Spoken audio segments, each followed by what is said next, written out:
do our own deals and our own real estate transactions, we're able to make, 3, 4 times as much as I was before and working half the time. When we decided to build Real Newbies, our ultimate goal was to make sure our students were the smartest investors in any room and were able to build an efficient business. Now, when I was a newbie, it was tough. I would go to these 3-day seminars and you would get to the end and you're super excited about getting started. And then they would call you to the back of a room and they would tell you it was gonna cost you $30, $40, even $50,000. They try to teach you how to leverage whatever equity you had in your house, whatever credit cards you have, just to ultimately pay for education. And you didn't receive one-on-one support. So I told myself, once I had the education, I was gonna share it with as many people as possible and provide them with the real knowledge to build a business and ultimately provide a community as well as one-on-one support so they can grow their business.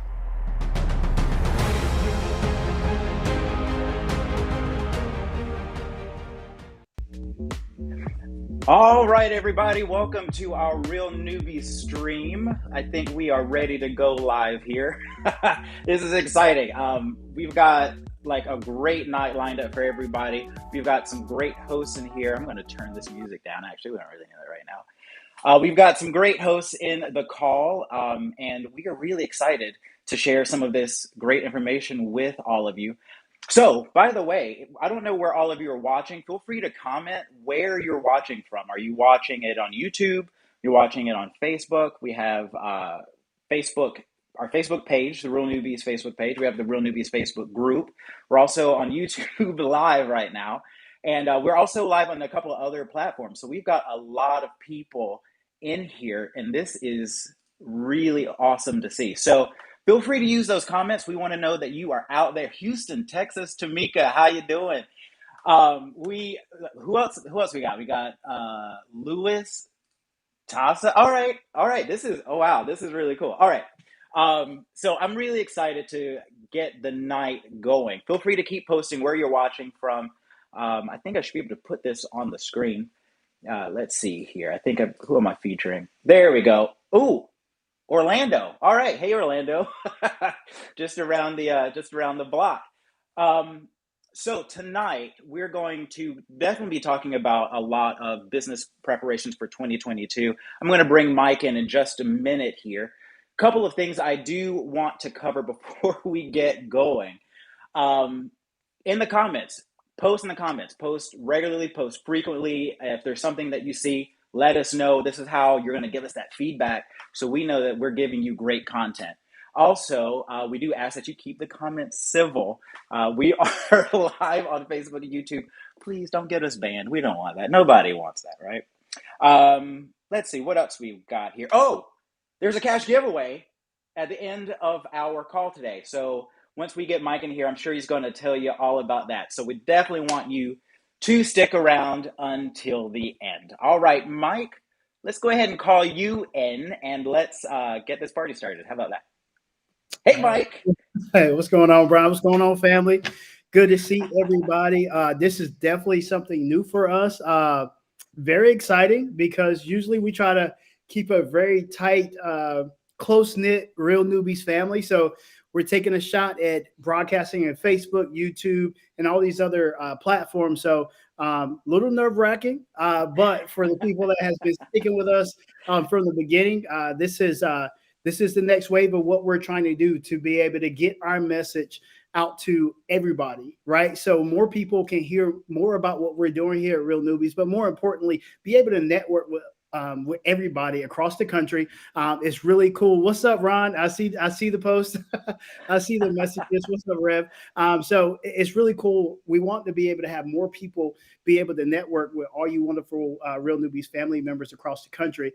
As we see people from South Carolina and Dallas and New York and Arizona, all the way, Texas, Dallas, Houston, so many different people, just all over the place. So super excited. I'm glad we decided to take this step to be able to network with so many people and broadcast on different platforms. So welcome everybody. I just really want to thank you again for joining us and give you a little bit of quick background. What's up, Natalia out of Chicago?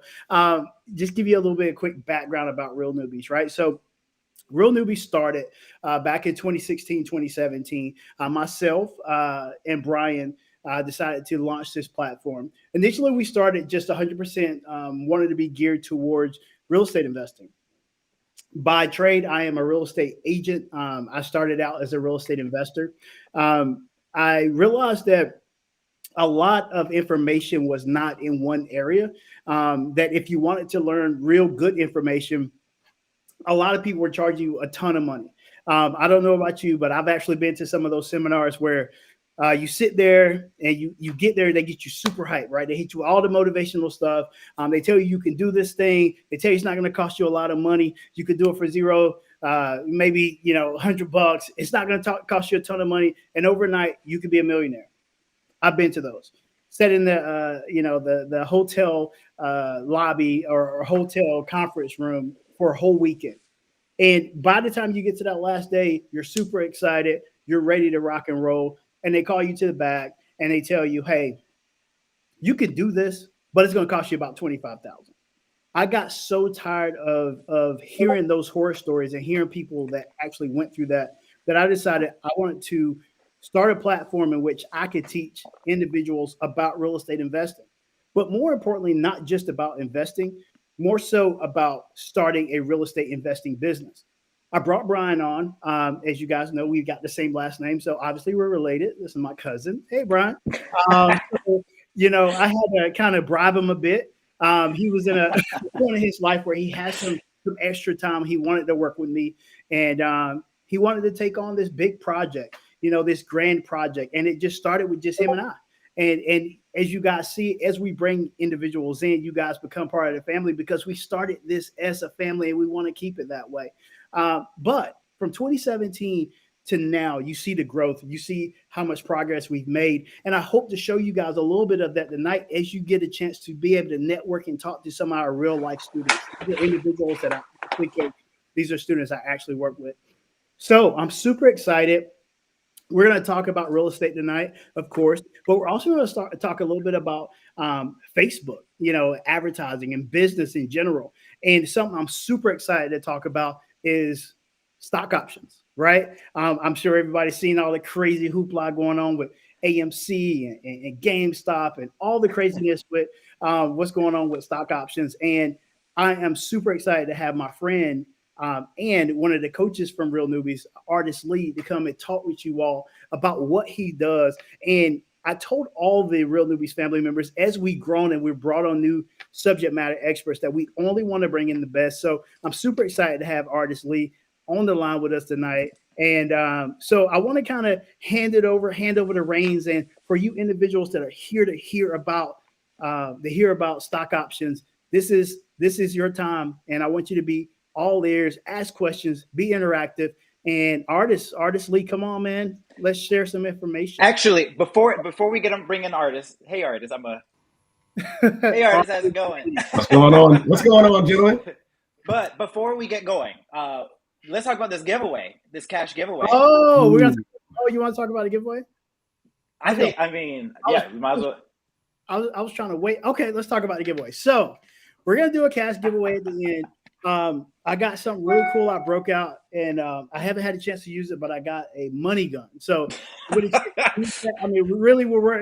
just look for an excuse to use the money gun. Everybody knows, anybody that's part of the Real Newbies family, anytime we do one of these big webinars, we definitely want to give away some cash, right? We want to show our appreciation for you, and we want to give back to our students. So, with that being said, stay to the end. Okay, there's not going to be some crazy, like really sketchy and scammy offer at the end. So feel good about that, right? Stay to the end. The cash giveaway happens at the end. And as the students can attest, we legit give away cash at the end. Okay. So when I'm going to break the cash gun out, I'm looking forward to spraying it up in the air and making a mess, but we will be giving the cash away at the end. So stay to the end. Yeah, right. And I'm going to chime in here. That link at the bottom of the screen, if you haven't registered already or RSVP, make sure you go there, because that's how we're going to know. That's what we're going to pull for our database when the program randomizes the winner. That's where it's going to pull from. So if you haven't done it, yeah, me and my automation. So if you haven't done it, make sure you go to that link. That's how you're going to enter the sweepstakes, or not sweepstakes, the giveaway, whatever. So, all right, handing it back over to you. All right, I'll keep this link up for just a second here. All right, so for sure. Artist. All right. Hello, brother. I appreciate it, and welcome everyone. And thank you, Mike, for giving me the opportunity to come in here, speak, and share with everyone a little bit about what I do. Mike brought me on to the Real Newbies family as a subject matter expert, just because the wave with everyone wanting to learn how to trade stocks or options or just learn a little bit more about investing had become so. People that have become so passionate about it and so interested in and wanting to take control of their financial well-being. So I'd like to thank Mike for giving me the opportunity to work on this platform and to be able to work with some of the students that he's brought along on the real estate side. So just to tell you guys a little bit about myself. So I've been working in the financial industry. I've worked in the financial industry, currently an independent consultant now, but I've been working in the financial space at the Vanguard Group, which is a large mutual fund conglomerate, where I pretty much learned the basis of diversification. So Vanguard is a company that talks a little bit more about, and I'll use the term here, modern portfolio theory, which is basically buy and rebalance in your portfolio, making sure that you diversify amongst mutual funds. That's your large cap, your small cap, your mid cap, your exposure to real estate, bonds, et cetera. And then you just kind of rebalance your portfolio year over year. Vanguard taught me a lot about the investment space and ultimately drum up my interest and learn a little bit more about individual security. So, mutual funds, if you guys haven't had any experience with them, mutual funds are comprised of multiple stocks. So like the S&P or the NASDAQ, which might have exposure to companies like Apple's, your Walmart's, your Target's, your Procter & Gamble's, your Johnson & Johnson's. And they just kind of make it a little bit easier for people who might necessarily be a little bit more novice to the investment industry to be able to have a successful investing opportunity throughout the tenure up until retirement, most importantly.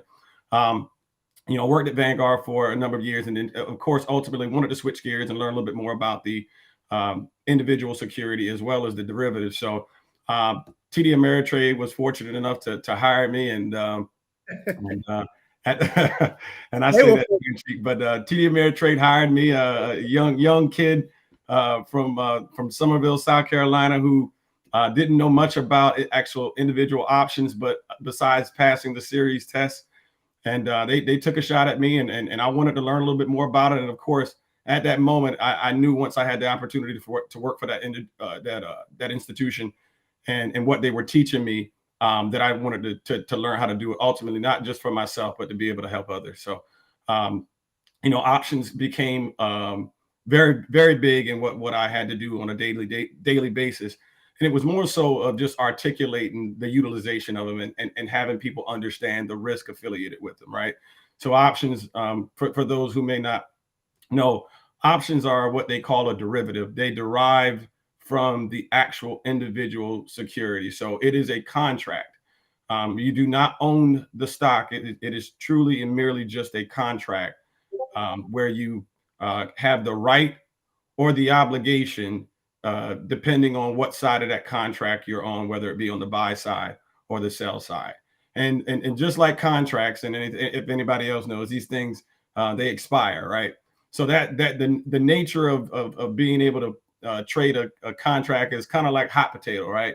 You want to get rid of it profitable out of your hands before that clock expires on you. But of course, that takes a little bit of patience. It takes a little bit of time, and it takes understanding what it looks like to be able to identify an opportunity, to be able to say, hey, I feel comfortable purchasing this option contract in hopes to be able to sell it at a higher premium. And so that brings me to what I attempted, well, not attempted, but what I created, which was 3PI. So when my first experience trading, I'll just tell you guys this, I'll tell you this, the worst thing that can ever happen to you is, man, you make a trade and the first thing you do is you make money. For me, not only did I make money, I made a ton of it in my first trade. I think my first trade, just playing around at TD Ameritrade, I put up $2,500 and I put it on Google. And lo and behold, I was playing Google, not even understanding that Google was going to be announcing earnings in the next like 3 days. But you know what? Who cares? 2,500. Let's go. Let's roll the dice. But I felt like I was making a strategic attempt as I was going through what TD Ameritrade gave us, which was called Invest Tools, which is an educational platform to help you educate yourself about technical analysis and fundamental analysis. So some people, I know a gentleman on here by the name of Charles. Sometimes you just like to, when you learn something, you want to go away and you want to put it to work right away. So I went ahead, I put $2,500 on, and lo and behold, within about 3 days, it turned into $40,000. Now, I say that to say, again, that is the worst thing that ever happened to me, because I believe that should happen every single time I trade. Wrong. I did that. I did it on Google, and I did it for several other stocks, y'all. And I tell you what, I kept doing it, and it just happened to be a hot earnings season. I did it off of Google. I did it off of Walmart. And then I met my nemesis, who I still don't trade to this day, which is Netflix. So I told myself, you know what? I'm about to be retired. Every dime that I made, I'm going to put it all the way up, and I'm going to put it all on Netflix. And you know what? I said, you know what? I can't wait to go into this job and just, I'm not going to say certain things because I understand we got some Christian folk here on the line, but I just wanted to go in there and just tell them goodbye the best way I knew how to tell them goodbye. And at that point in time, I put it all on Netflix. And I remember vividly leaving the office early that day. I told my boss already, I had already quit. I was like, you know what? I'm already out of here. I'm going to just leave the office a little bit early. I went home and pulled up my computer, and Netflix in after hours, it pops up. I was like, oh my God, Lord, I'm retired. I don't have to work no more. Thank you, Jesus. I appreciate it. You've done so much for me, Jesus.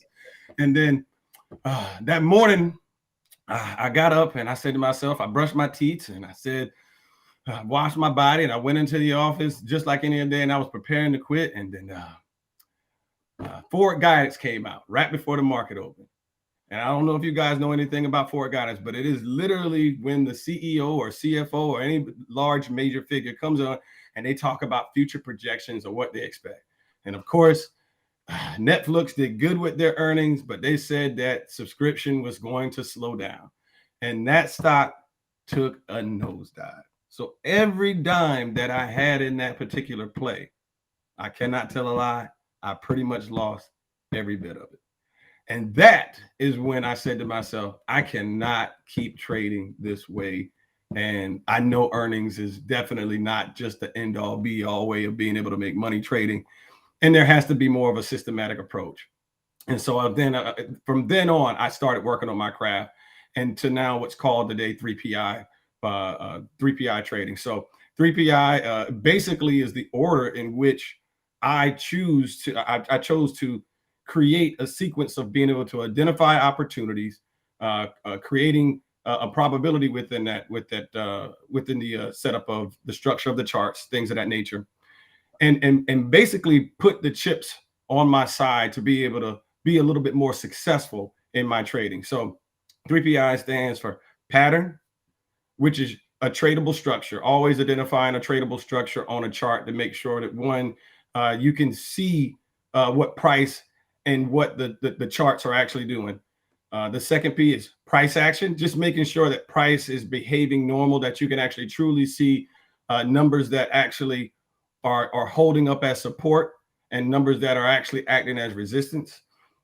Probability is the third P, which is from the support and resistance standpoint. How are you going to enter this trade?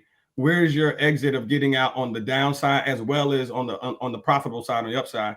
And then indicators, which is a very important component, which is understanding what indicators are in your favor. So some people use Bollinger Bands, some people use the stochastics, the RSI, TTM squeeze, or ATR. All of these different nuances kind of help you with saying, hey, I feel this much more comfortable about placing this trade, given the data that I've been able to accumulate. So 3PI has been near and dear to my heart because it's something that I worked on, and it's something that ultimately I found success in being able to separate myself from being able to work a traditional 9 to 5. So, and Mike again brought me on to Real Newbies to be able to not just help myself, but to help others. And I hope to continue to share with my knowledge with what I've learned over the couple of years of working, not just at TD Ameritrade or Vanguard, but actually working as an independent consultant to be able to uplift my community, help out my parents, as well as my friends. Thank you so much, Artis. Absolutely. That story is very compelling. I always tell people, when I met Artis, everybody knows my background is absolute 100% real estate investing. But it's kind of like, every real estate investor wants to be a trader. They want to get in options and stocks. Every stock trader and options trader, they're curious about real estate. So when Artis and I met, we got connected by a mutual friend that says, you guys talk the same language, but you guys talk about something different. So when we met, we really bonded. And in that time, I had been really researching stock trading and options. And I got a book, and I was reading the book. I took a little community college course. I took 2 of them. I remember that. And I got stock options for dummies. And what I realized is either options are very difficult, or I'm something a little bit less than a dummy when it came to options, right? So I was like, man, I consider myself pretty sharp, but I must be less than a dummy because I can't even understand the book Stock Options for Dummies until I met Artis. And what he taught me it wasn't that I was dumb. It was just I didn't understand the sequence of how to consume information. Because inherently, the way options are designed and the way the markets are designed, they're not designed for lay folk like us to just go in and be able to pick things up. They put things in confusing terms, and they put things that are irrelevant. And Artis allowed me to be able to see the important thing. In trading 3PI gave me the ability to have a sequence. Now, unfortunately, I had a similar occasion like Artis. I had instant success. I had 3 $4,000 trades in a row. I thought I knew it all. So I didn't want to trade a system. I wanted to trade my own system, right? And I had 3 $4,000 losing days in a row as well, right? So every time I made the money, I would lose it instantly. And what Artis told me was, it's because you're not trading the system. You're making money, but the lack of a systematic approach is causing you not to be able to retain that money. So Artis taught me first. And it was such a pleasure and a joy to be taught by him. And I learned so much that when we brought him on to Real Newbies, that he instantly had a really good student base. And his students and his live trading group have had so much success. I'm so proud of the work that they're doing. Individuals that never traded before in their life are having back-to-back winning sessions. So I want to thank you, Artis, for what you've brought to Real Newbies and the work that you're doing with your student base within Real Newbies. And I'm hoping that these webinars continue to allow you to grow your student base. And I'm thankful for you. I'm thankful for what you taught me and thankful for the work you continue to do. So appreciate you, bro. And thanks for sharing your story and being so candid with us. Yeah, I appreciate you, man, too. For sure. Thank you. So with that being said, that was Artis Lee. That is our subject matter expert within Real Newbies. He trades the system 3PI. You see some of his students posting right now. Reverend Ron is posting right now. He's one of Artis' students. Next, we want to bring in and we want to shift gears a bit and go into some real estate. And we're going to take a diversified approach tonight. So we're not just going to talk about wholesale, and we're not just going to talk about fix and flips. I have one of my earlier students that has had so much success, and I'm so proud of her. And she's taken a unique approach, and she's focusing more on land than anything. When I met her, she was a school teacher that was just looking for a little bit of extra time with her children. Amber Williams.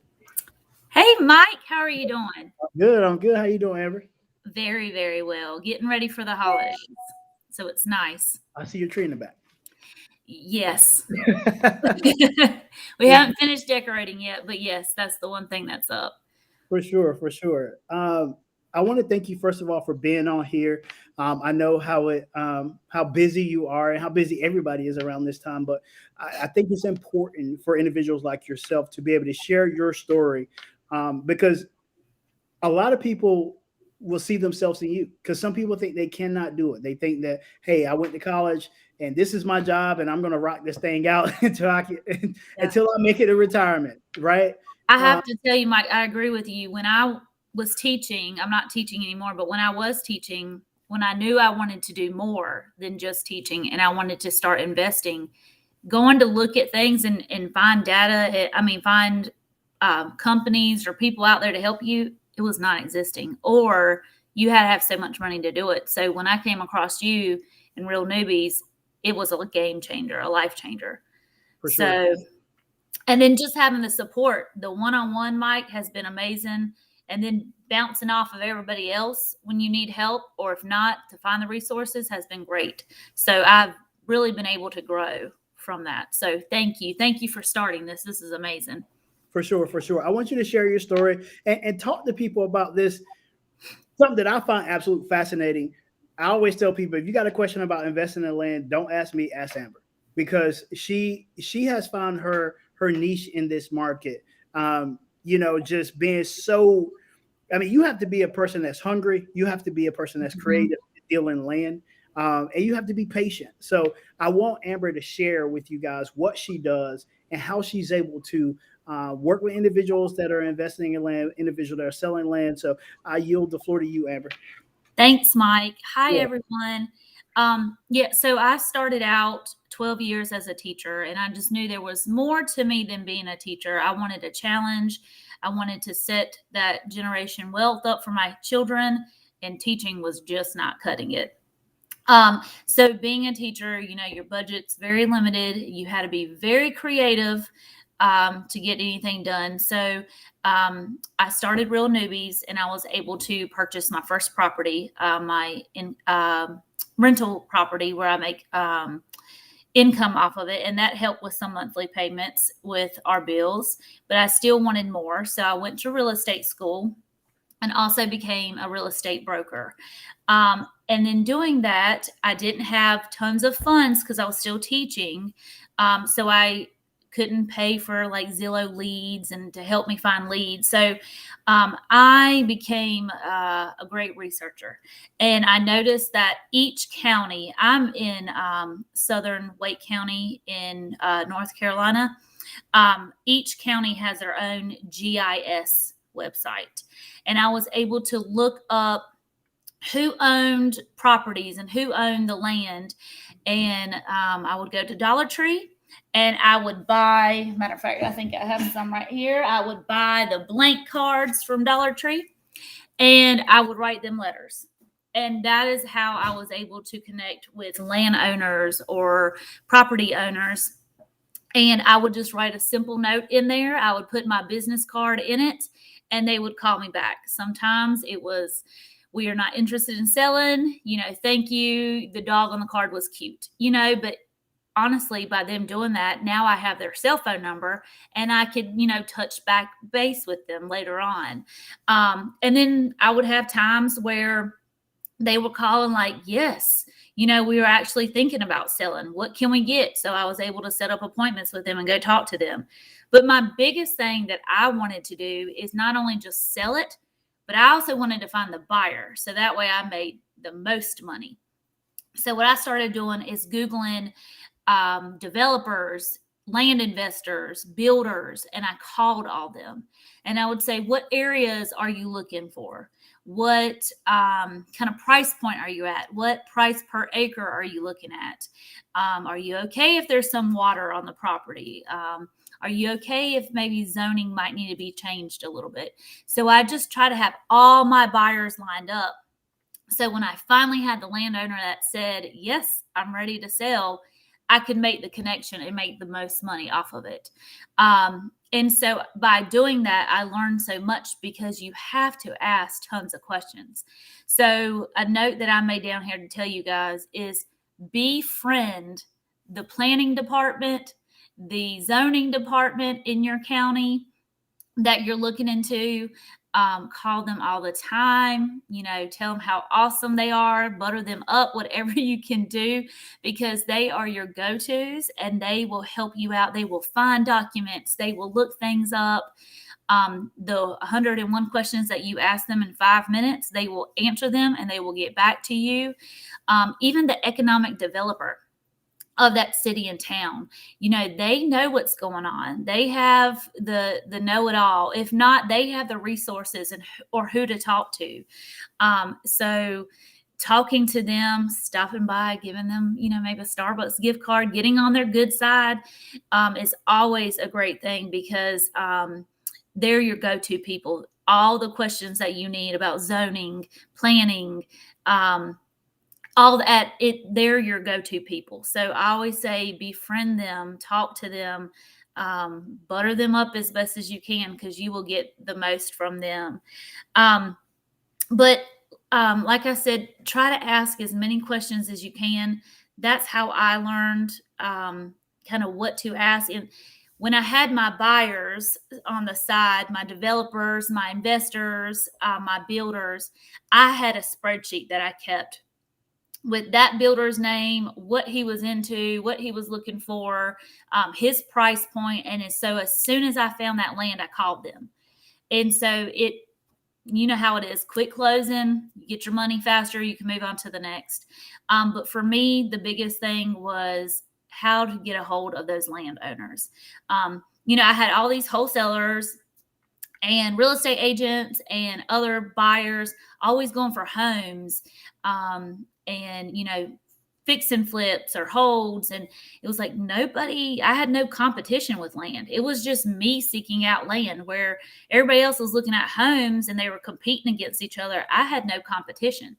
So I always hit up the areas that were booming, but I always hit up that next town that was not yet booming. But as soon as this town's done booming, everybody's jumping to that next town because there's no more land here to build.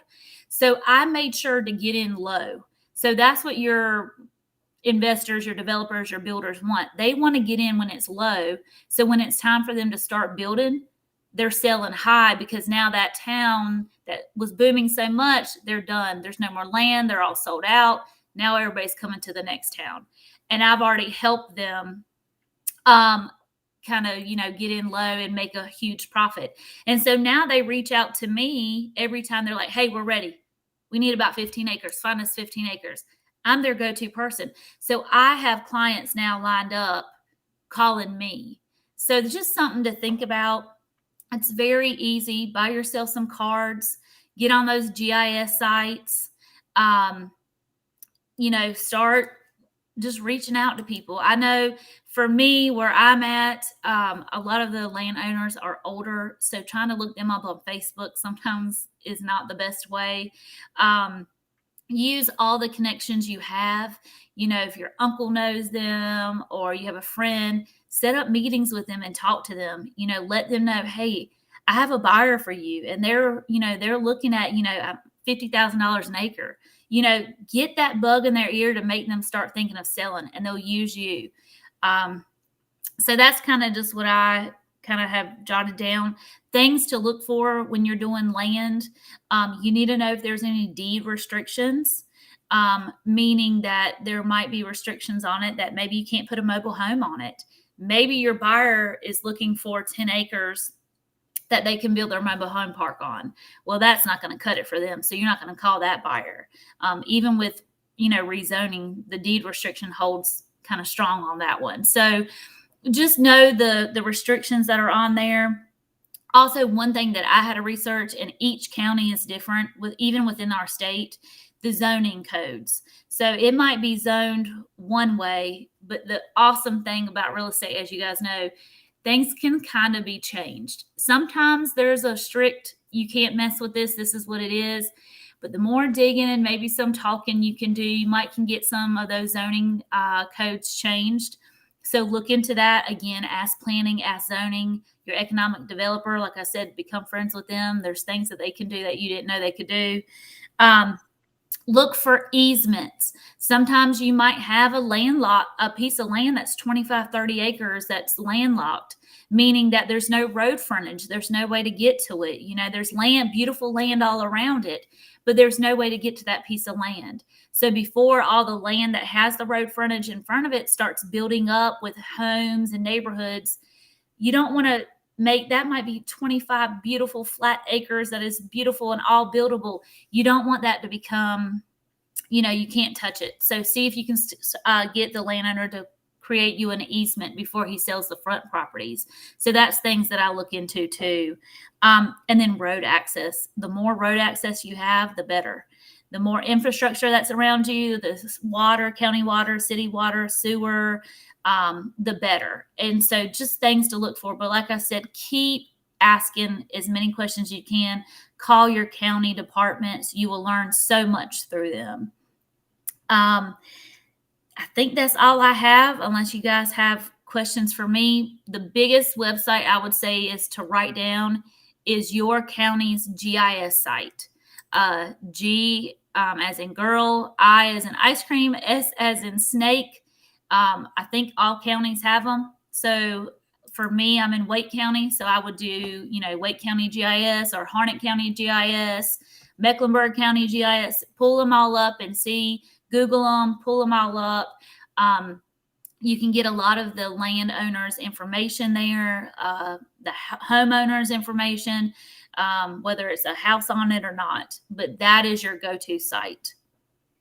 Yeah, I appreciate that, Amber. And just to kind of add a little bit to what Amber's talking about. So the thing that makes land so unique is most people look at land as a burden. Or some people view land as a depreciating asset because they don't see it, right? They just pay taxes on it. Most people have already paid their land off and they just see it as a thing that's just sitting over there. Back in the day when people used to buy a house and then buy the lot next door, guess what that lot is? Just overgrown. That's all that lot is now, just an overgrown piece of land, right? So understanding how to present a value proposition to a landowner is important.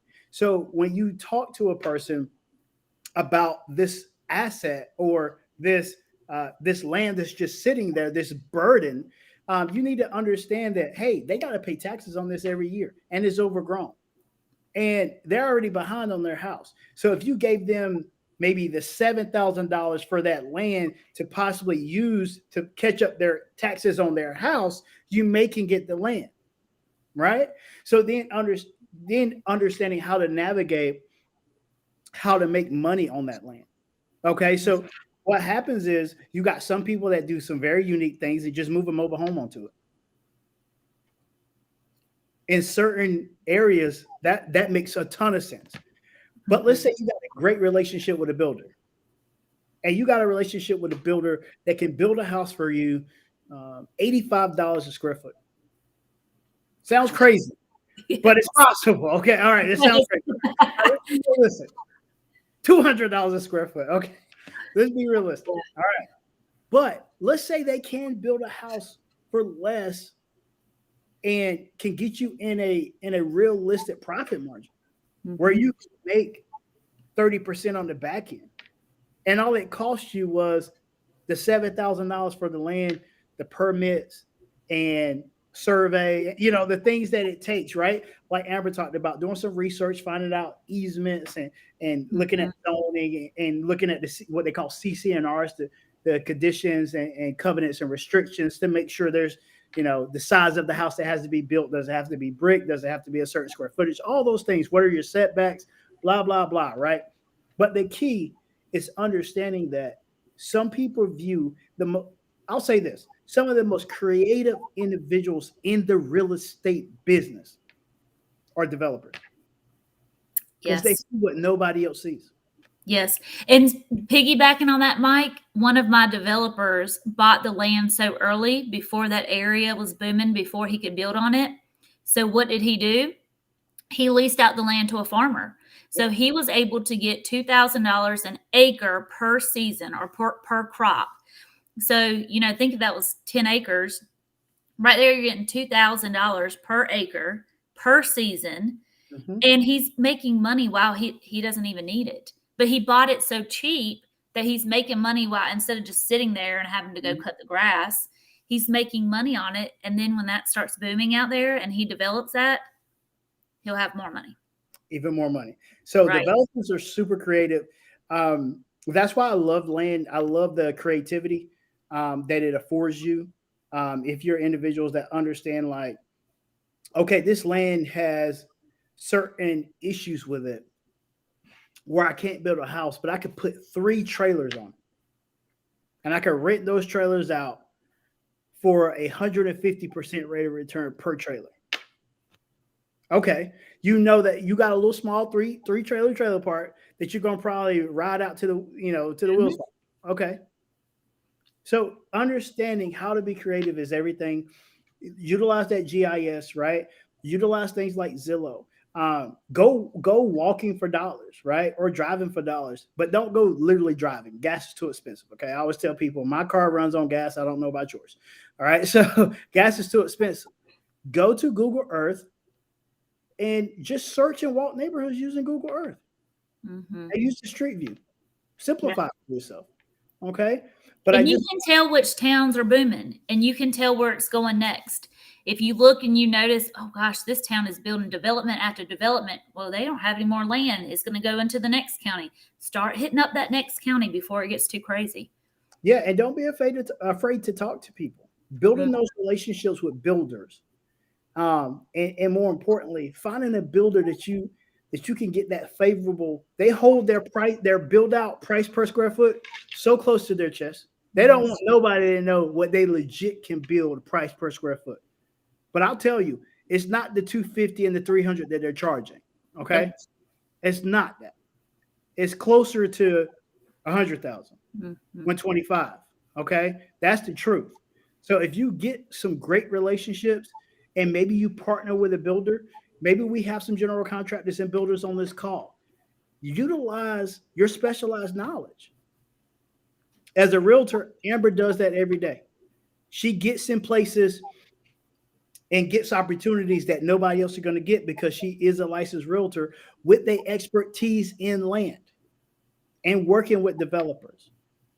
I remember when she bought one of her first investment properties, her rental property, and the location is next to a college and it's perfect. It's going to appreciate like crazy.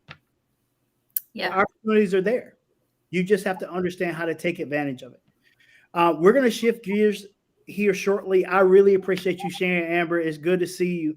We're going to go over to Brian, and Brian's going to share some information that's going to be very critical to your business growth.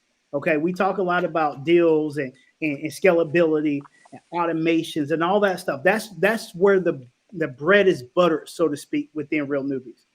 That we don't just focus on deal chasing. One deal will not change your life, contrary to what some people tell you, but a great business plan can.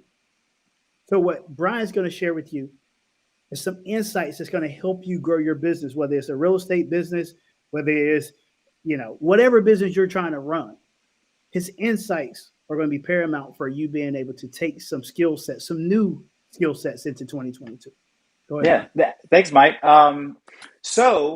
First of all, for those of you who don't know me, I'm the branding guy. A lot of people think of me as he's the brand guy. He's the guy who does the logos. He does all the design stuff. I mean, this is nice though, right? So this is what I do.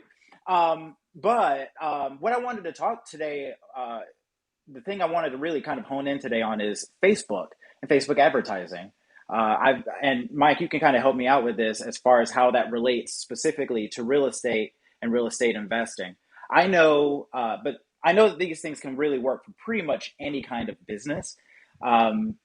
but again, there's things that can be fine-tuned depending on your industry. So today, I really want to focus on a better approach to getting leads and cultivating your leads through Facebook.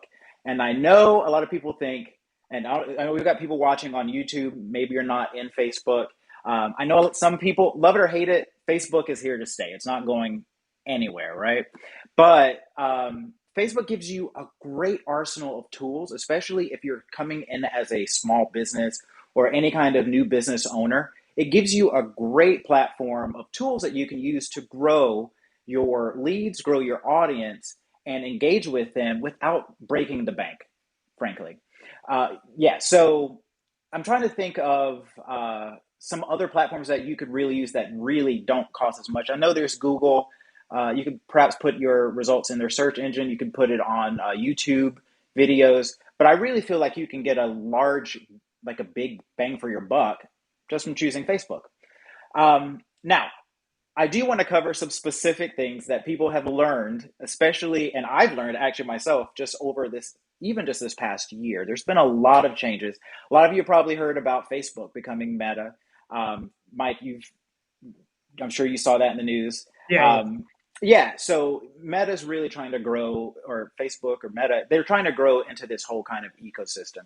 So the thing that's most important for a business owner, I would say right now, is to figure out a way to work yourself into that ecosystem. Because the sooner you do that, the better off your business will be. I feel right now with a lot of these changes that we're seeing, Facebook's trying to create this ecosystem. We've got Apple going, we don't want you tracking us. And so it's really hard to navigate that in-between line. So that's really where I want to hone in right now. Over the past couple of months, I believe, I can't remember when that change came out. I think it was like iOS 14.5 or somewhere in there. 6 months. Yeah. So when that happened, Apple was basically saying, look, we're going to shut down a lot of this tracking. We don't really want, we want to give our users more control over their data and their privacy. Before that, website owners and things that even on my websites that I would build, you could add a Facebook pixel, which allowed Facebook to track your activity through all of those websites. Apple came back and said, we're going to start blocking that. We're not going to allow that data to go through. So you're now going to have to start being a bit more creative of finding ways to engage with your leads, to engage with your audience, to find those new leads. You can't use the old systems that used to work. And I know a lot of people go on YouTube University and you go and you search for all the videos, and a lot of those are outdated. It's really almost a game of cat and mouse, and you're constantly trying to keep up with what's going on in this corporate kind of ecosphere and this corporate chase. So Facebook's got some great tools that you should start using pretty much right away, so that you're not facing this issue that Apple is kind of implementing to your users. And again, in the past, you would have a Facebook pixel. You could send people from your ad to your website. Or, a lot of business owners would say, I need a website. So I can send them to my website. That's where it's going to send that data back to Facebook. That's how Facebook will know that they did X, Y, and Z. They made this purchase. They submitted this lead information. Facebook can't see that anymore for the most part. And some it can, but the majority of it can't. So you can't rely on that anymore. There are some other tools that you should probably start using instead, such as Facebook's lead forms. You can use I'm trying to think of, they have like instant pages. So these are tools that are built on Facebook's website. So your users never leave Facebook. And the benefit there is that Facebook then also knows what they're doing so that they can help retarget them with more things that they might like, or with more offers that you might have. So with some of that, we've got things such as Facebook lead forms, which is basically how you would collect your lead information on your website. In the past, you send them to your website, give me your name.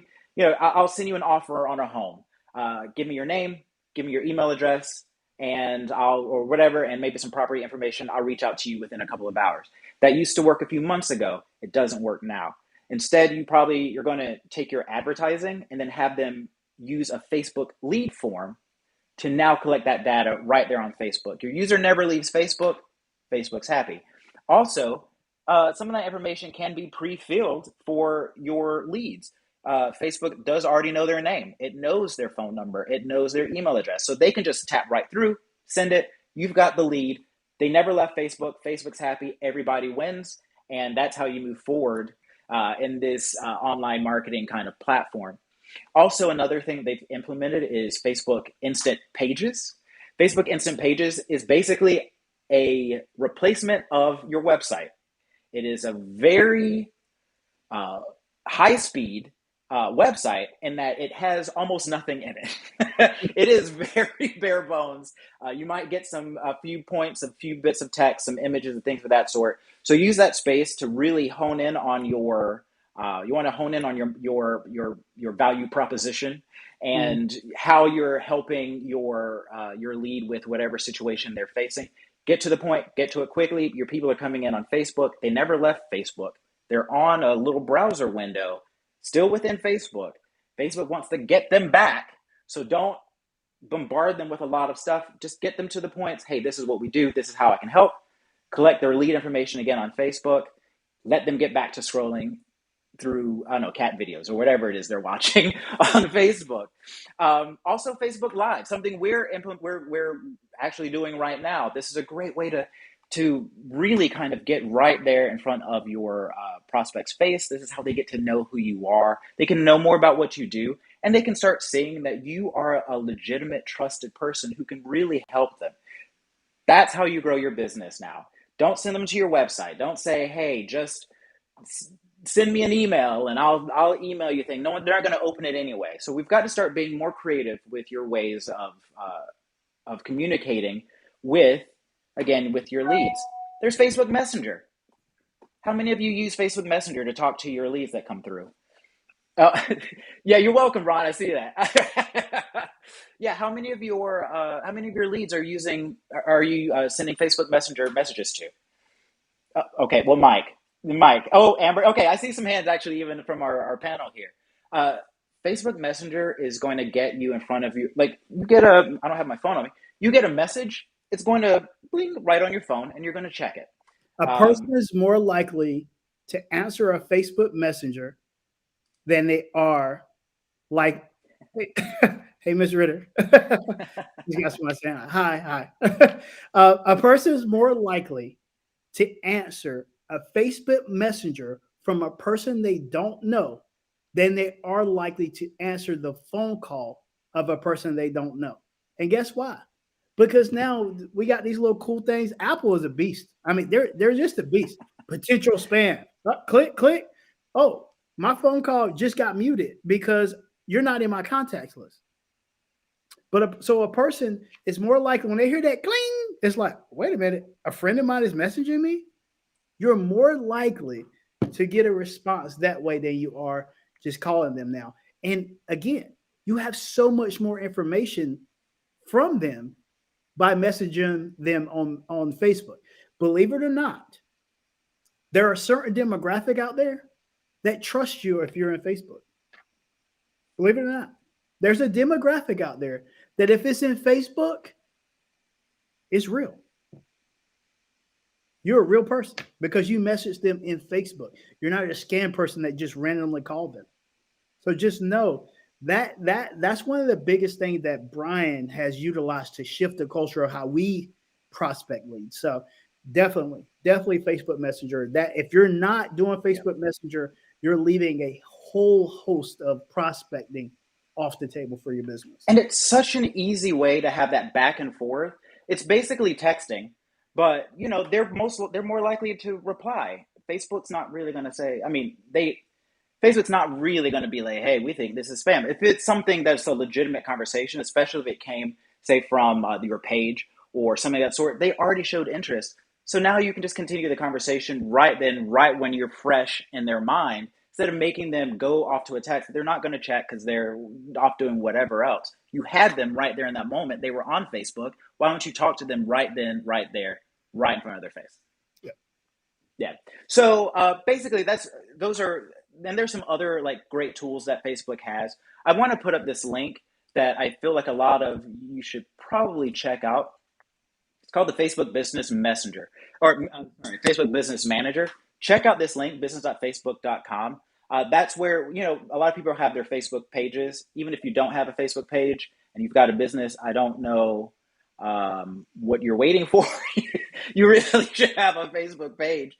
Facebook Business Manager is where you can manage your page, but more importantly, that's where you can access these tools. So you go into Facebook Business Manager, that's where your leads go. When they fill out that lead form, it goes into Facebook Business Manager. And if you don't have a CRM, Facebook Business Manager provides you with one. Yeah. The leads that come in from those lead forms and those ads go right into Facebook Business Manager as a lead into your CRM. And you can move them down the pipeline. You can create a custom pipeline and move them down. And as you do it, you can tag them. You can put information that you've gathered while you're on a call.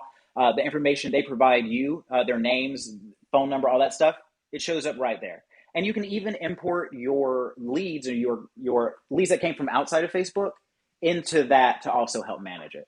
It's a great tool. A lot of people don't know about it. I didn't even know about it until just recently. So check that out, Facebook Business Messenger, or Facebook Business Manager. I don't know why I want to keep saying Messenger. Facebook Business Manager, and other things like content planners. You can schedule a whole month worth of content without having to figure it out day by day. Put it up there a month in advance. It'll just release the content for you on autopilot. It's great. So Facebook Business Manager, if you haven't been using it, go look through all of the tools it has. It does appointments. It does services. People can purchase services straight from you right there. And when you do that, you make Facebook happy. And we want to keep Facebook happy. If you make Facebook happy, Facebook's going to want to make you money. That's just exactly. You know, you make them money, they'll help make you money. It's a win-win situation. That's true. Great work, Brian. That's all I got. Thank you. Yeah, that's my Facebook news report for the day. Thank you, Brian, for all the Facebook news updates. I always tell people Brian worked for Apple, and he's an operative for Apple, and he snitches on Facebook. Okay, so you gotta watch Brian. But when I say he's just a person that has so much information about how to leverage those things. One thing that we talk about within Real Newbies is how to start a business, right? We talk about the real estate investing business, not just the real estate investing piece, right? Or the space. One thing that we talk about is the workflow. The really cool thing that Brian showed me is how Facebook has developed a workflow within Facebook, right? From the prospect side, right? That's where every workflow starts, right? We're prospecting and lead generation. Okay. Engagement, disposition, follow-up, close, blah, blah, blah, right? You could do all those things within Facebook, which I find completely fascinating. We're going to shift gears once again and go back to real estate investing and talk to a couple more of my students that have done some really big things. The first student I'm going to bring is a gentleman named Charles Lewis. He's from Destin, Florida. I remember meeting Charles and just having an initial conversation with him. And I said, this guy is sharp as can be.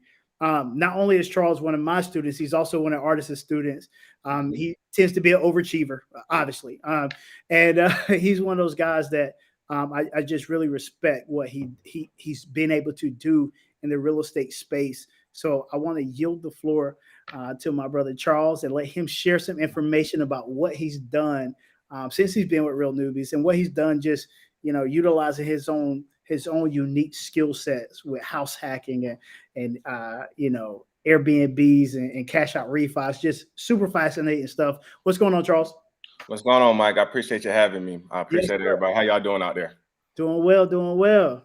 So yeah, man. Before I start, I want to do my little. Mike did not pay me to do this. Cheers. I got my cup. Cheers. I'm drinking. It's juice though. It's juice. Same. It's juice. I ain't want to come on a call lit or nothing like that. But yeah, man. Mike wanted me to come over here and talk about house hacking. And before I start, man, like with anything, working with Mike, working with artists and stuff like that, and just being an entrepreneur and getting into the real estate game, it's first thing you got to do is your mindset. I mean, your mindset got to be there to be an entrepreneur. Your mindset got to be there, you know, because it ain't easy. It's not easy at all. So before I start, man, this house hacking thing, it's you got to have a mindset that these houses, the house that you go into is not forever. And let me just break down house hacking. I didn't know it had a terminology when I first did it in bought my first property in 2017. Basically, what a house hack is that you're going in buying the property as a personal property. Basically, that's what you're telling the lenders that you're going to buy the house, live in the house, and usually a lot of lenders they have a clause where you have to be living in the house for 8 months to a year, depending on your lender. So you know that's when the house hacking comes into it, because when you go to buy your house for your personal, you're able to be eligible for a FHA loan. So the FHA loan allows you to do a 3.5% down payment. And that's the key thing right there. The 3.5%, I mean, it'll get you in there. So I'll just tell you what I've personally done with as house hacking, my first house hack. I purchased a house for $164,000, and my down payment was around $7,000. And that was my first property.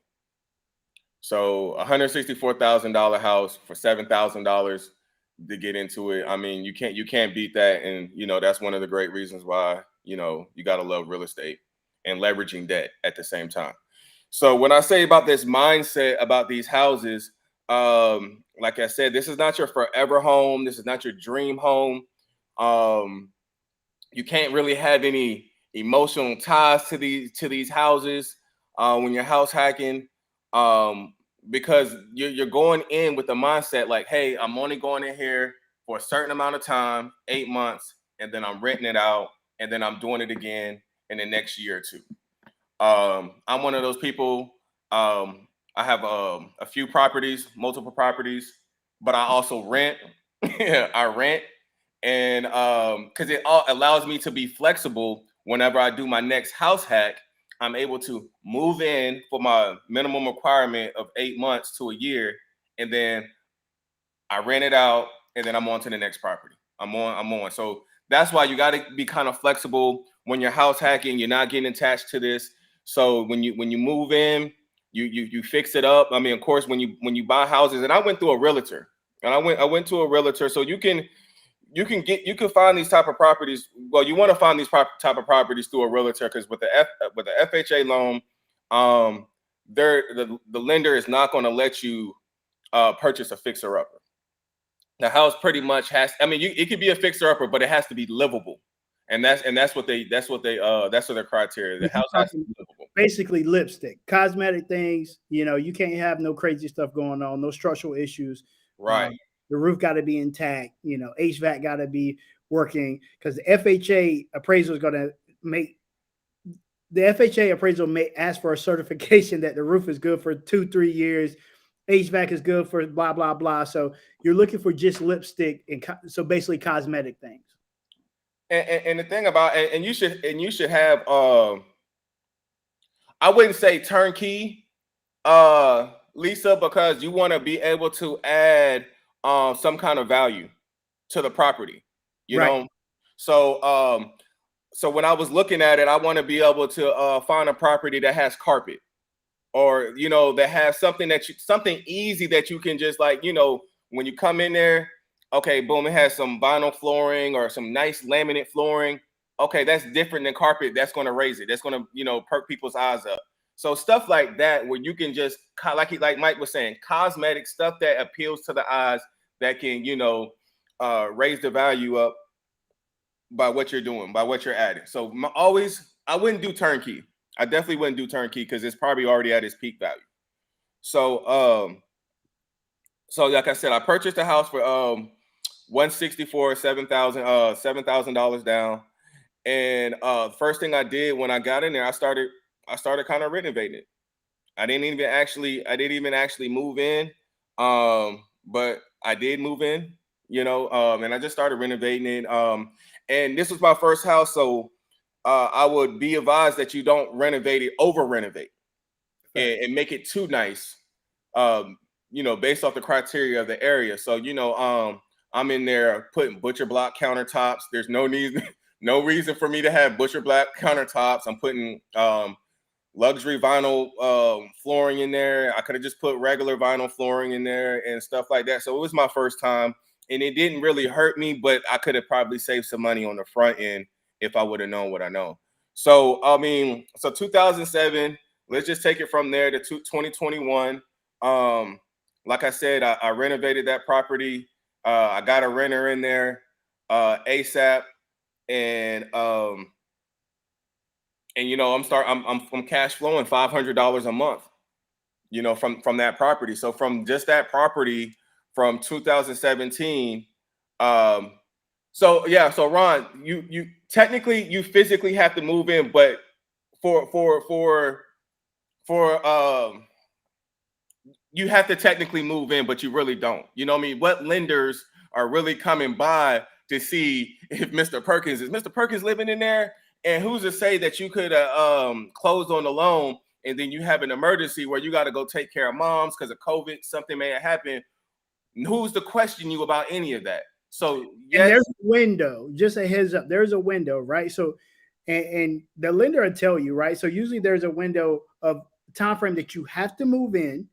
And then there's a window of time frame that you have to rent the place out, right? So, or you have to live in it, right? So, and typically what they want to see is that you did not buy it with the intention of using it as a investment property. That's literally what they want to see, is that you didn't buy it with that intent, because you get a 3.5% down mortgage, right? So that's a owner occupying loan, primary residence loan, right? So all they want to see is that you're not purchasing this house as an investment property. So just know that you're not. The end. Yeah, the end. So my lender, we had 8 months, and so them 8 months is what I used, to renovate the house, and after that time, I rented it out, and just did it from there. And that was pretty much my house hack. So if you want to know the numbers of what that house hack did, and got it in 2017. So I'm making $500 a month, $500 a month, which is pretty much $6,000 a year, $6,000 a year. 2017, what's that? About 4 years. So we're looking at roughly like what, $24,000 that I made over 4 years in rental income. And then so you got the renter, the tenants paying down the debt from the 164. So over that course of period of time, they paid down $20,000 of the principal. And then on top of that, appreciation. So I just got it appraised. So when I bought the house at 164, just got it appraised maybe like a month ago, and it's at 231. So this is what one house hacking can do, over a course of 3 or 4 years. So if you add up all those, it's over 100,000. This house has already, accumulated over $100,000 for me in 4 years. And then on top of that, I was able to refi during this period of time. You take advantage of the time where interest rates are low and property value is through the roof. So you stretching it like that. So you're winning. So I was able to pull out $24,000 on a cash out refi, and able to lower my monthly mortgage payment by $50 due to the record low interest rates that we got going on now. So, it all started with $7,000. Of course, I put $20,000 into it in the renovations. I didn't have to do that, but I was able to recoup that back in rental. I was able to, they $20,000 they paid down on my principal. I was able to pull out $24,000 in a refi after 4 years, and the property is appraised at $231,000. I bought it for 164. Like we won on all 3 levels. So every deal you go in with two objectives, sorry. Cash out or cash flow. There are certain deals that you can do both. And Charles tends to do deals that you can do both. I do three deals you can do 3 because I count appreciation too. Appreciation too, right? So you count appreciation, and that's money. And that's one thing I talk about separately, but I always say appreciation is cash. Appreciation is cash. So I went bank on it. Right.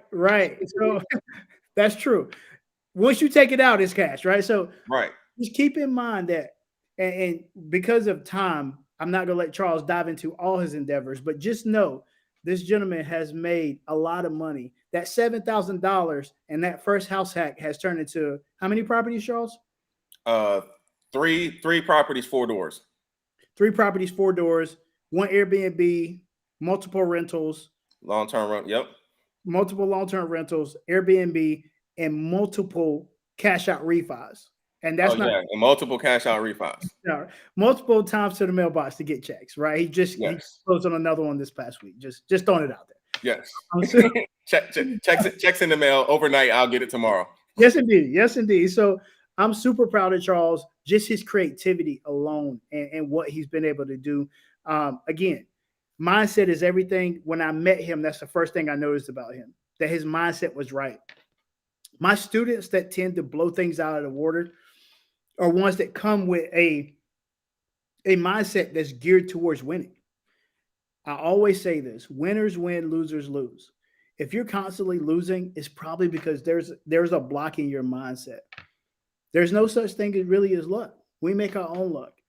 And when you see something and you see what it could be, and I wish I can go into deep detail about some of the things that Charles have done with some properties that everybody else was just look at and laugh at. But he saw something there.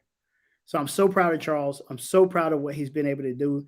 And he's investing out of state too. Like he's in Destin, Florida, or in that Florida Panhandle area, but he does deals in Alabama. He's a person that does things and super creative. So so proud of you. So proud of you.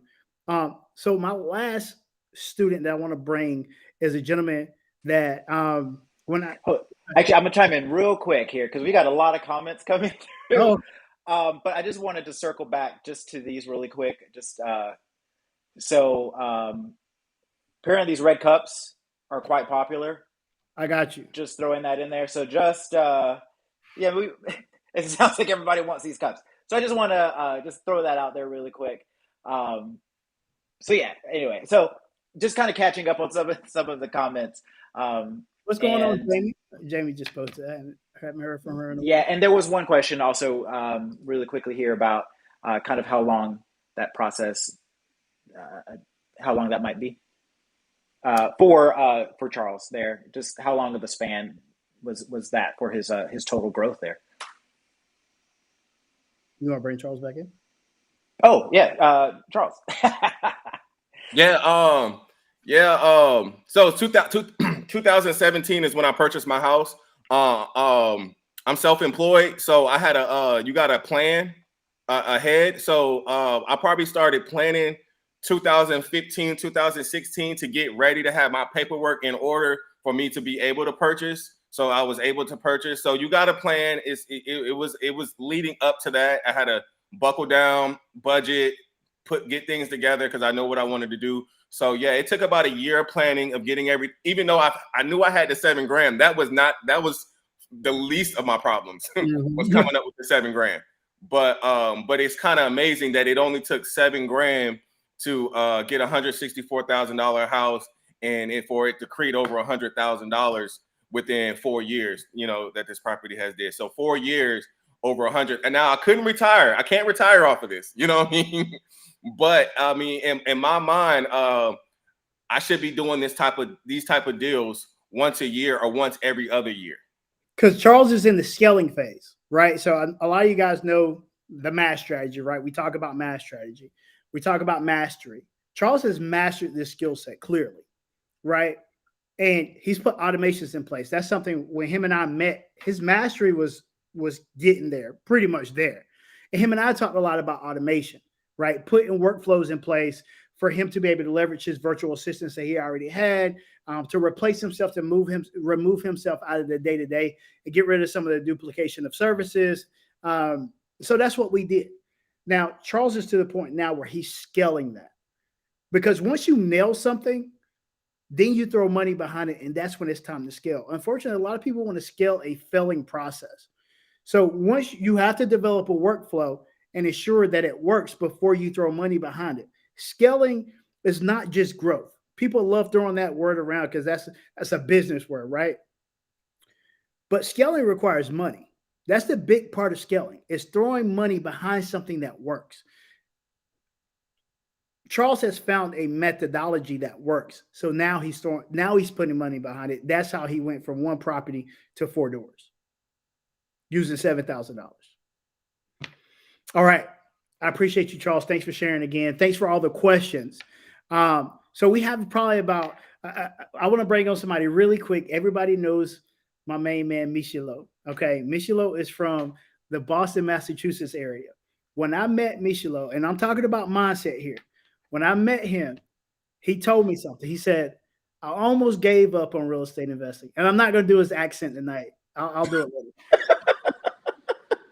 But he told me, he was like, man, I almost gave up, but I didn't.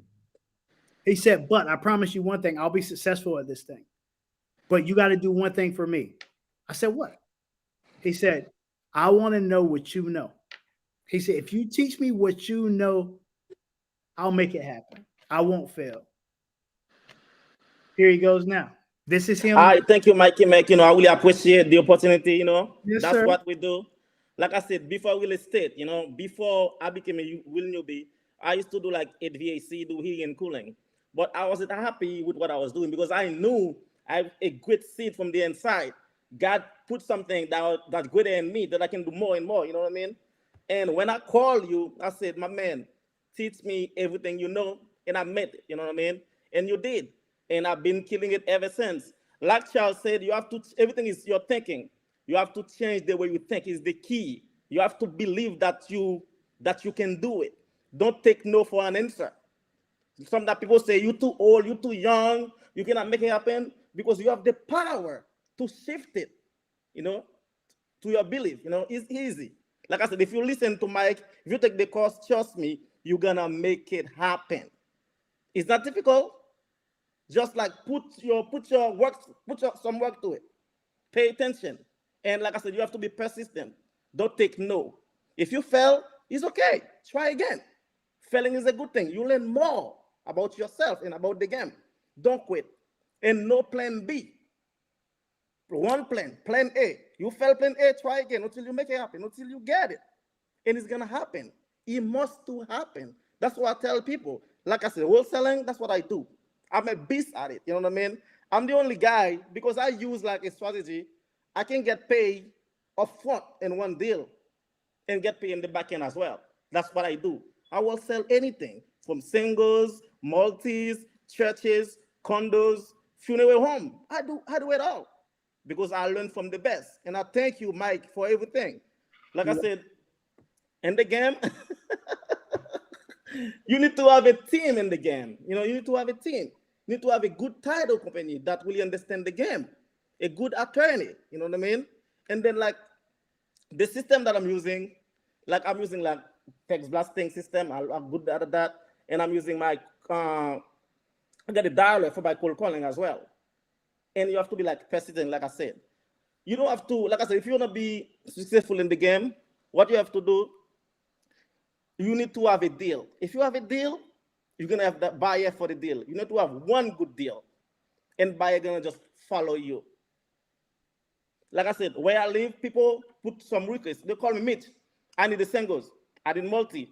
I got pastor call me, I need churches. I say, yo, I got you. Just tell me what you need. It's going to happen. Because I know I got skills. I learn from the best. And don't be afraid to fail. It's in the game. I failed so many times. I can't quit because I wasn't built to quit. because we have the seed of greatness. We have to overcome things. We have to make it happen. That's what I tell people every day. It's not difficult, it's easy. Pay attention, and learn the game. Don't be afraid to call a seller,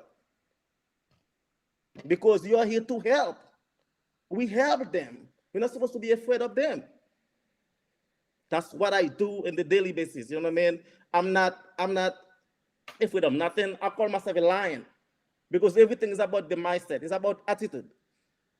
In your mind, you should be a winner. In your mind, before the deal happens, you should know you're gonna make it happen. You know, like I said, daily basis, send my text blasting. I call people while I'm on the phone. My might tell me, yo, you're gonna make it happen. You're gonna get the deal. And when I'm on the phone, I've got the deal. They can say no to me because it's my belief system. Whatever you got in your mind, you're gonna get it in your hand. If you don't believe in it, it's not gonna happen. Belief is a big thing. Like they said, it always seems impossible till it's done. Like I said, the first deal might be a little bit difficult, but after the first deal, you're gonna fly away like crazy. Believe me, I've been there, done that. You know, and I'm so happy. I'm a part of you guys. You know what I mean? I don't know it all, but from what I know, it's been a year. I quit my job. It's been a year, and I already done like close to 15 deals in a year. It's not because I'm smart. It's because I'm persistent. I don't take no for an answer. I don't have no in my calendar. It doesn't exist for me. I won't let the seller leave until I get the deal. Otherwise, I call you every day. I don't mind if you yell at me. No, you have to come to Big Mitch because I'm a savior. That's what I do. All right, so let me ask you this, Mitch. I got you, and if this is your first time talking to Michelo, aka Big Mitch, aka Mr. Make It Happen, okay? The thing with him is it's borderline unbelievable to hear the success, right? Because he does wholesaling. And you hear the wholesaling stories. I hate wholesaling. You hear Charles talk. Charles hates wholesaling. There's a lot of us that hate wholesaling. I teach wholesaling, but I don't like it. I don't personally like doing it. It's time consuming, right? It's nerve wracking, but it's a thing that you can make great money doing. When I met Michelo, it was so ironic when he had his first success. He sent me 2 back-to-back checks. But this is the dope thing about having real life students, the stuff that's just not made up, and I have real relationships. He sent me a picture of the check. Now, most people will send me a picture of a check with LLC on it, right? Like, you know, Simon Properties LLC. No, his says Michelo Simon, $15,000. What? He said, I got another one coming tonight, right? Like, it's like, whoa, right? And then his first, I want to say the first quarter, you made over 75K, right? Something like that. Like, that was more than like your whole year of HVAC work. Of course. Yep. To me, I think I'm the only wholesaler that about to close a $50 million deal. No one ever done that. I don't care who you are. I'm the only guy who's going to close a $50 million, 75 units deal in Massachusetts. So just to throw this out here, and I'm gonna just put his business out there. I mean, we usually keep it to the family, but I'm gonna put it out there. We got make it happen. All right, so Michelo has this deal on the table right now. It's a multi-million-dollar deal, and he's already spoken this thing into existence. He's already told me he's going to give me 40%. So don't even ask. But the fact that he's even attempting to wholesale this big project in Massachusetts of all places, you know, like it's so amazing, and I'm so proud of you that you literally took that mindset. And I knew it from the day that we talked that you were going to be a beast, right? This guy calls himself a wholesaling beast, and I'm so proud of you, Michelo. And the deal that he's doing is a multi-million-dollar deal. And we're all going to give him good vibes and speak it into existence and say it's going to happen. So the good thing about it, Mike, wholesaling, I'm loving that, but I want to do it like for the rest of my life. That's my niche. That's what I do. People call me, they request where they want it. I said, I got you. and I just target that area. You know what I mean? And what I do when I use my double closing method, that's why I make most money. Right. I don't care if it's a big deal, if it's a small deal, I have to make it happen, make the most of it. That's what I do. Like I just bought a three family. The ARV is like for 420, but it's a full gut. You know what I mean? I Right. bought it like for 100. It's already gone for 175. A double close method. Who does that in the game? Who does that in the game? I don't want to do nothing else. When I do my double close method, I don't care who you are. I'm a winner. That's what I do. Michelo don't want to learn nothing else. And this is a fact. Like, this is a fact. When we say mastery, you see what Charles mastered, right? This is the reason why we talk the talk that we talk, right? Michelo has mastered wholesaling, double close, right? Understanding how to converse, how to present value propositions. You understand? He said you have to talk to the seller because we are here to help. Watch this. I have like 2 church under contract. Even church. Pastor call me. Church under contract. I don't play. Anything that related to real estate, I can put my hands on it. I got church. I got funeral home. I got cemetery. Anything. I don't care. I'm going to wholesale that thing. That's what I do. Because my mind says, go get it. And I do. I can fail. Even though if I fail, I try again until I succeed. I can go back. No turn back for me. All the way up. No plan B. Plan because B. when you use plan B, you're lazy. That's when you're not fully committed. No plan B. Just plan A. If I fail plan A, I'll go back and try again until I make it happen. And it must to happen. That's why I say must. I can turn back. It must to happen. That's what I do. Ladies and gentlemen, Michelo, my man Michelo. We're like, I was going to go do a lot of teaching tonight, but we're out of time. What I want to say is, out of all the stories and all the education that we talked about tonight, what I want to talk about is the diversification and how we try to diversify the information that we shared. We talked a lot about, stocks and options. We talked about just business management and understanding how to lead generate and understand how to navigate workflows. And we talked a lot about real estate investing as a business. Just know business is first. No matter what the conduit is, whether it's real estate or going to barber school or being a barber or whatever your business is, you have to take a systematic approach to it. The second thing I want to talk to you about is the students that you heard from tonight.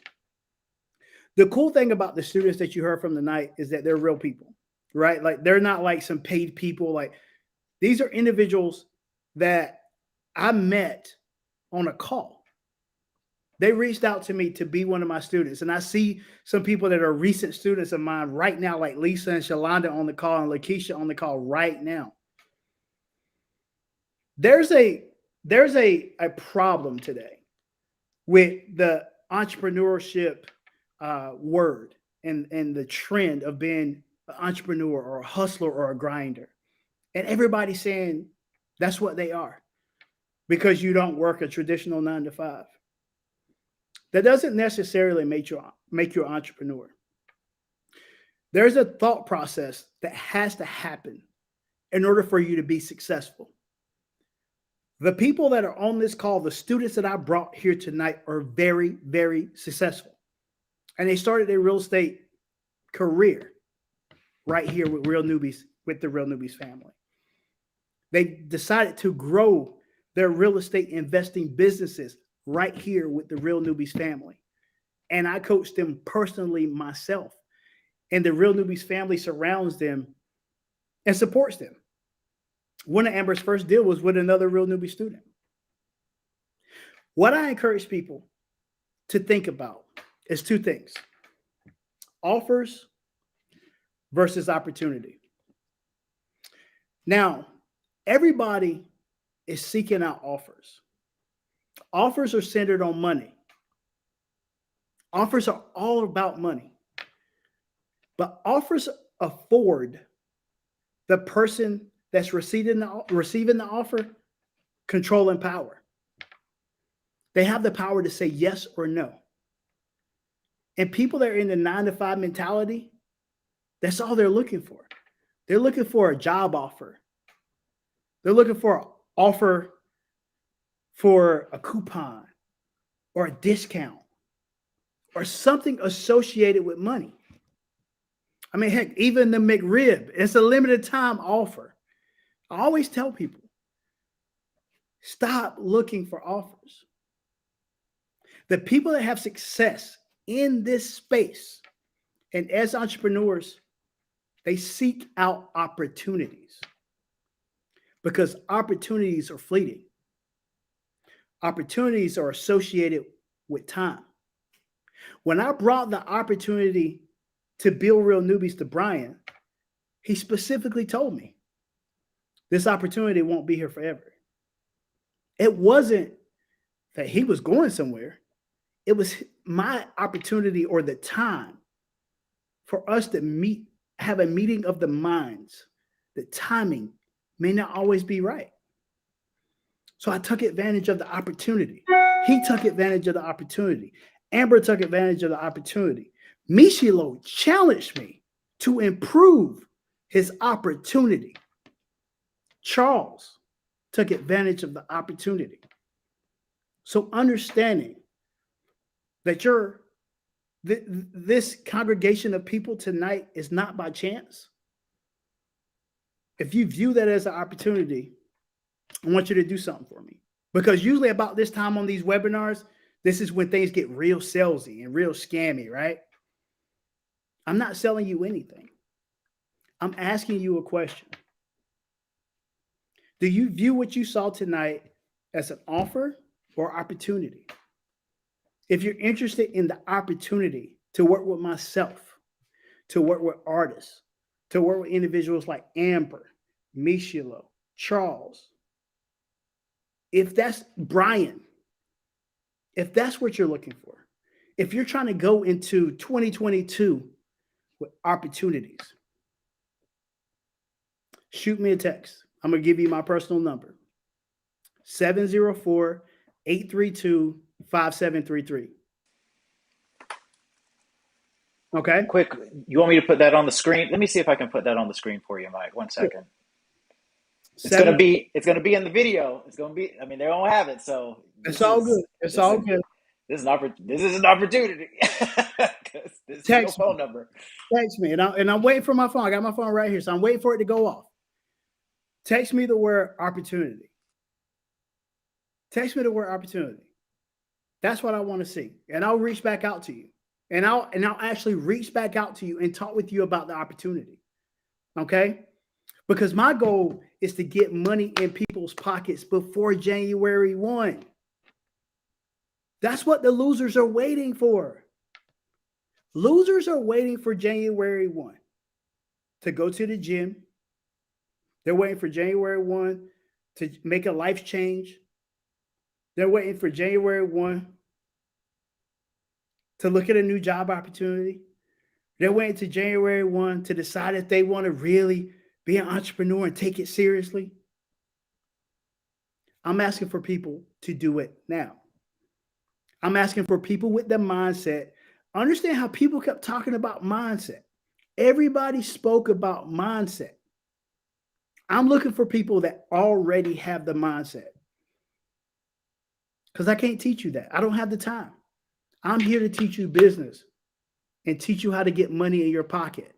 Artist is here to teach you how to make your money turn into more money. Okay? So if you're interested, text me the word opportunity. Let's see. 704-832-5733. 704-832-5733. Text me the word opportunity. I'll reach out to you personally to schedule a time to chit chat with you, see where you are in your business. If you want to get on the phone with Brian, I can get you there. If you want to get on the call with artists, I can get you there as well. But if you saw yourself in one of my students tonight and feel like you have that same mindset, let's do it together. I appreciate everybody joining us tonight. And it's time Just give away some money. For a giveaway? Oh, I get to use my gun. Oh God! Oh, I've been wanting to use this thing. Don't hit the camera. I'm out. I've been wanting to use this thing. Computer. I'm gonna mute you while you collect all the money. That's all over. All right, let's go. Brian has probably developed some system to I do have automation and do the some drawing. automation stuff here. It's Okay. gonna run. So I used to use a little hat, but Brian said that was kind of barbaric. So all right, it is running. It's pulling everybody from that database that registered. It's going to do a little bit of math and some random number generation. And let's see who we got. All right, we've got Tanisha Dodd. who? Tanisha Dodd. That name sounds familiar. I think they've come through. Yeah. Oh, yeah, I know Tanisha from Yeah, Great Tanisha. County. Congrats, Tanisha. Yes, Tanisha. All right. And who? We'll send her an how email, many- right? So we're Yeah. sending an email. So right. So when you win, Oh, is she's that down here. is that Tanisha? That's Tanisha, we'll send her email with the email we have on file for you, which you're. I mean, I have you on my cell phone too. So I'll reach out to you, but check via email. We'll get your Cash App or your Venmo so we can send you the cash. Yeah. So we'll reach out. Keep an eye on your inbox for that. How many are we gonna? How many are you gonna do? Let's do 2 more. 2? Oh, 2 more. Okay. Yeah, let's do 2 more. All right. Let's see. Let's see. We don't have a magical drum roll while the computer generates. Yeah, it's so anticlimactic. But go ahead. Yeah. I guess maybe the hat was better. All right. This one is Mo Harris. Mo Harris. Mo Harris, are you in one of our streams? If you are, comment in there so we know you're here. Mo Harris. All right. While we wait for that one, I'm gonna do this third one here Okay. because it just takes a second to run. And let's see who we got. Carl Brown. That name sounds familiar too. Carl.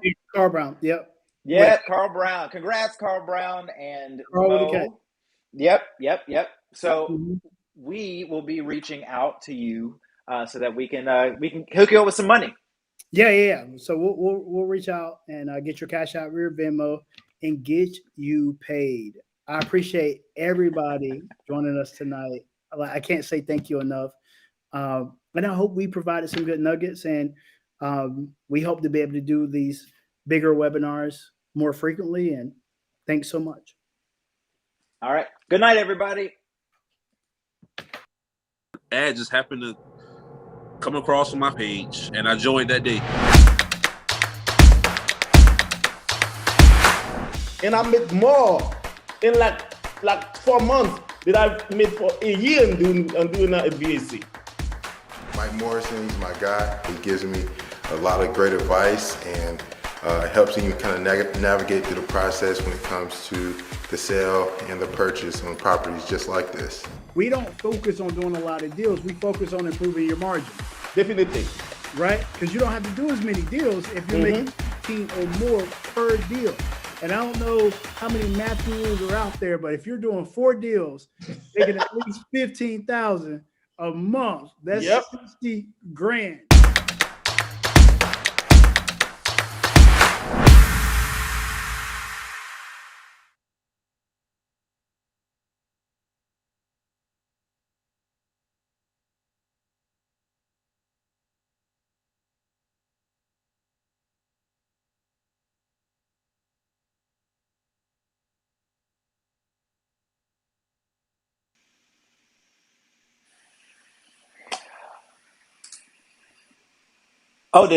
Did everybody bow out?